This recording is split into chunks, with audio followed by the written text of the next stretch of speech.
Как быть, если вы пожилой человек? По данным ООН, в мире около 700 человек старше 70 лет. К 2050 году их число составит более 2 миллиардов, и таким образом это 20% всего населения земного шара. Также эксперты подсчитали, что в Таджикистане до 14 лет это треть населения, юноши и девушки каждый пятый или пятое. Люди среднего возраста до 59 лет это 40%, пожилых людей 6%. Таковы цифры за 2017 год. Счастливы ли они? Какие возможности есть у пожилых людей в Центральной Азии? Собирательный образ старушки в Испании отличается от ее ровесницы в Таджикистане. Нет, к примеру, розовых волос и футболки с номером любимого футболиста. А уж бабушку в мини-юбке никто не поймет. В Таджикистане пожилых людей уважают внуки, дети, молодое поколение. Ну да, я надеюсь, что они будут помогать, внуки, дети будут помогать.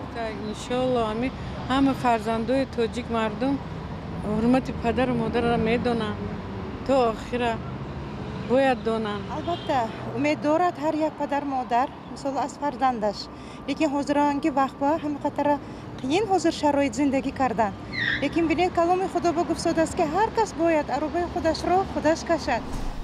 Что такое старость? Это просто олицетворение пожилых людей или преклонный возраст. Интересное мнение молодежи, которые считают 60 лет старостью, с чем бывают не соглашаются энергичные пенсионеры.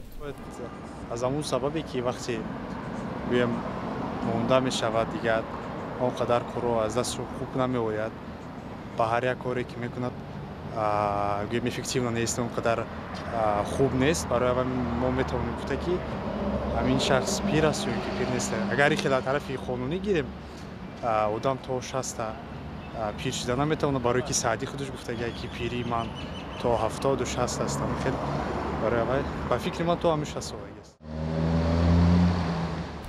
Уступать место в транспорте, уступать эту же самую дорогу, переводить людей через дорогу, подавать милостыню старым людям.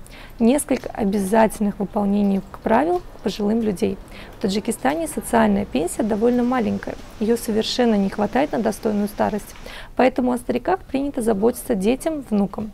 Большинство не бросает пожилых людей, забирают их к себе и оказывают всяческую помощь.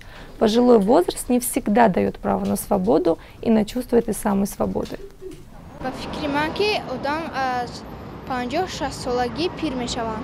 حرمت احترام پدر و مادر آن قدری که در دور پیش بود حاضر نیست. کدام جایی که سفر میکردن حتما از پدر و مادر فاتحه میگرفتند. اگر حاضر باشد خستن میروند هیچ پدر و مادر را حرمت نمینند. نسبت به پیشتر خوبتر بود از حاضران در حرمت اعتراف کردن پدر و مادر.